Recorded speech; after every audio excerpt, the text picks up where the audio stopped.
आज की क्लास में हम पढ़ेंगे अभिलेख क्या है और अभिलेख का महत्व मौर्य काल के इतिहास को जानने में कितना है।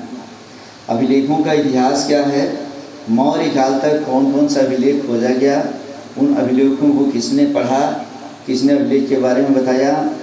मतलब जो इस चैप्टर में पढ़ने जा रहे हैं उस चैप्टर में होगा कि मौर्य काल को जानने का मुख्य स्रोत जो अभिलेख है वो क्या है और किसने दिया और कौन सा अभिलेख क्या कहता है। अभिलेख को अंग्रेजी में इंस्क्रिप्शन कहते हैं।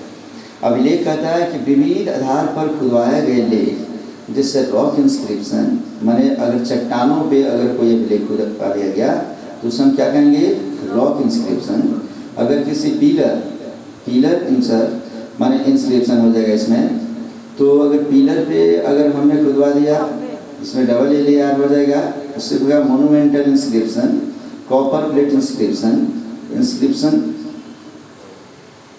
इसमें ऑसिल कहता है, इंस्क्रिप्शन ऑन कॉइन कहता है, और कह रहा है ऑन सील, आउ नहीं बल्कि ऑन सील है, इंस्क्रिप्शन ऑन सील माने मोहरों पर जो खुदवाए गए इंस्क्रिप्शन है, अभिलेख है, या सिक्कों पर खुदवाए गए अभिलेख को हम इंस्क्रिप्शन ऑन कॉइन कहेंगे। पॉटरी इंस्क्रिप्शन माने अगर किसी बर्तन पे अगर जो खुदवा देते हैं उसको हम अभिलेख माने पॉटरी इंस्क्रिप्शन के नाम से जानते हैं। मृदभांड अभिलेख कहेंगे उसे। माने जो अभिलेख खुदवाए गए, चट्टानों पर खुदवाए गए, पिलर पर खुदवाए गए, हाथ से खुदवाए गए, कहीं कहीं की चीज़ों पर, ताम्रपत्रों पे खुदवाए गए, सील पे माने मोहरों पे खुदवा दिया गया, सिक्कों पे खुदवा गया, और इस तरीके से पॉटरी माने मृदभांडों पर कुछ न कुछ खुदवाया गया।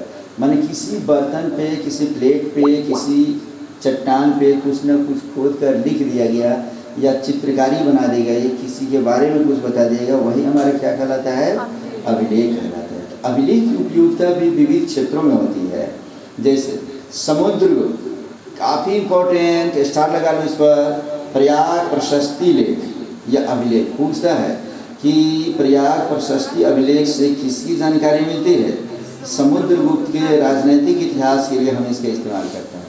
2-3 क्वेश्चन 2-3 प्रकार से पूछेगा। समुद्रगुप्त को जानने का मुख्य अभिलेख, मुख्य स्रोत कौन सा है, लिखेंगे प्रयाग प्रशस्ति अभिलेख। उससे उसके राजनीतिक इतिहास के लिए इसके इस्तेमाल करते हैं हम लोग। उसी प्रकार कुमारगुप्त प्रथम से संबंधित है विलसंड लेख, प्रशासनिक महत्व का ये काफ़ी इम्पोर्टेंट ये भी है, पूछेगा परीक्षा में। विलसंड लेख किस शासक से संबंधित है, हम लिखेंगे कुमारगुप्त प्रथम।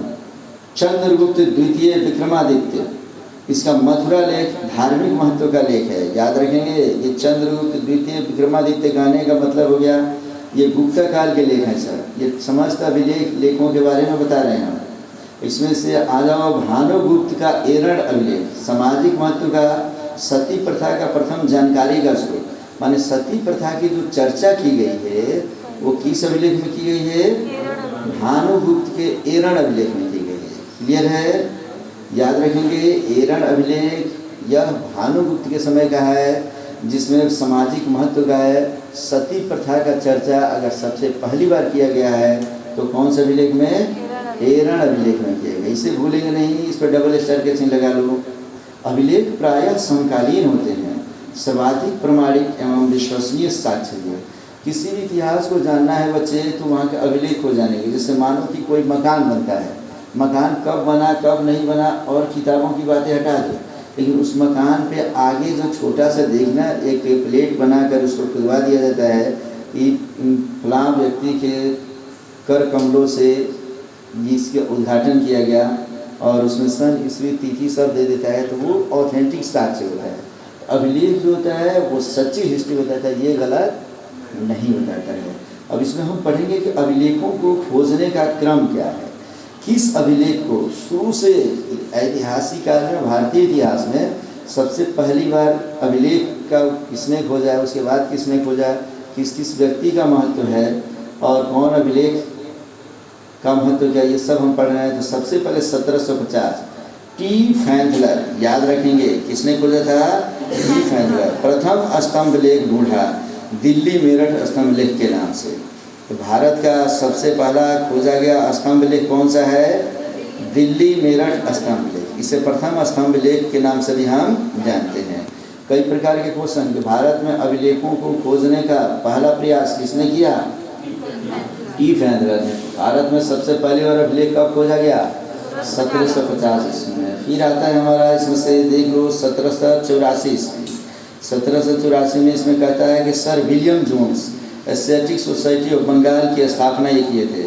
और ये समझ लो अभिलेखों को खोजने का मुख्य काम इन्होंने शुरू किया। एशियाटिक सोसाइटी ऑफ बंगाल की स्थापना कब हुई थी बच्चे? 1784 में, याद रखेंगे। उसके संस्थापक कौन थे?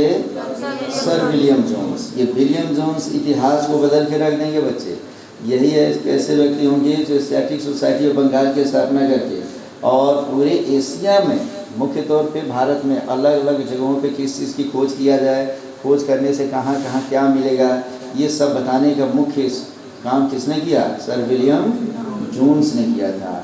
उसी प्रकार 1785 ईस्वी इसमें सर विल्किंसन पालकालीन लेख पढ़ा था। जैसे हम पढ़ेंगे आने वाले समय में गुप्त काल, उसके बाद से समझो कि पाल पढ़ेंगे, उसमें शेर पढ़ेंगे, चोल पढ़ेंगे, चालुक्य पढ़ेंगे, अलग अलग ये वंश है। तो पाल वंश के बारे में अगर जानकारी देने वाले जो हमारे इतिहासकार हैं वो चार्ल्स विल्किंसन हैं। यह पुरातात्विक स्रोतों की जानकार 1785 ईस्वी में। नेक्स्ट है 1834 ईस्वी, ट्रायर एंड गिल्स गुप्तकालीन लेख पढ़ा। गुप्त काल के लेख को पढ़ने का सबसे पहला साक्ष्य अगर है तो किस माने प्रमाण है तो किनको है? ट्रायर एंड गिल्स को। कब? 1834 ईस्वी। फिर है 1837, स्टार लगा लो, जेम्स प्रिंसेप सामान्य परीक्षाओं में, बीपीएससी में नॉर्मल तरीके से ये बार बार पूछता है और नॉर्मल परीक्षाओं में पूछता है। ब्राह्मी लिपि, सर्वप्रथम ब्राह्मी लिपि को पढ़ने का अशोक का लेख है ये। मैंने समझ लो कि 1837 में ब्राह्मी लिपि में लिखा गया अशोक का जो लेख है, सर्वप्रथम किसने पढ़ा? James Prinsep. अशोककालीन लेख को पढ़ने का मुख्य माने महत्व, मुख्य अगर कहा जाए कि महत्व दिया जाए तो किसको दिया जाएगा? James Prinsep. 1837 ईस्वी, डबल स्टार लगाने इस पर। उसी प्रकार 1840 में वही प्रिंसेप है, जेम्स प्रिंसेप है, नॉरिस, दोनों ने खरोष्टी लिपि का लेख पढ़ा था। भारतीय उपमहाद्वीप की बात है बच्चे। ब्राह्मी लिपि का लेख किसने पढ़ा सबसे पहले? James Prinsep. खरोष्टी लिपि का लेख सबसे पहले किसने पढ़ा? प्रिंसेप है नॉरिस। उसी पर 1879 ईस्वी में जॉन कनिंघम समस्त लेखों को पुस्तकीय रूप दिया कर्पस वन नाम से। पूछता है परीक्षा में कर्पस वन क्या है? ये एक अभिलेख नहीं है बल्कि समस्त लेखों का पुस्तकीय रूप है। कई प्रकार के अभिलेख शुरू से लेकर अभी तक जो पढ़ा गया उस सब को इन्होंने एक बुक में ही, कर्पस वन नामक बुक में उन्होंने मैंने लिपिबद्ध कर दिया। जॉन कनिंघम, याद रखेंगे ये वही कनिंघम महोदय है जो समझ लो कि हड़प्पा को, मोहनजोदड़ो को जब उधर जाएंगे भ्रमण करने के लिए तो कहेंगे यदि इस सब की खुदाई की जाए तो यहाँ से निश्चित रूप से कुछ न कुछ मिलने की संभावना है। तो इसे भूलेंगे नहीं हम इनको भी। आगे 1925 ईस्वी में हुल्स, इन्होंने कर्पस वन का नवीनीकरण कर दिया। जो जॉन कनिंघम ने कर्पस वन नाम से जो पुस्तकीय रूप लेखों को दिया था उसको नए तरीके से फिर लिखने का काम किसने किया? हुल्स ने 1925 में।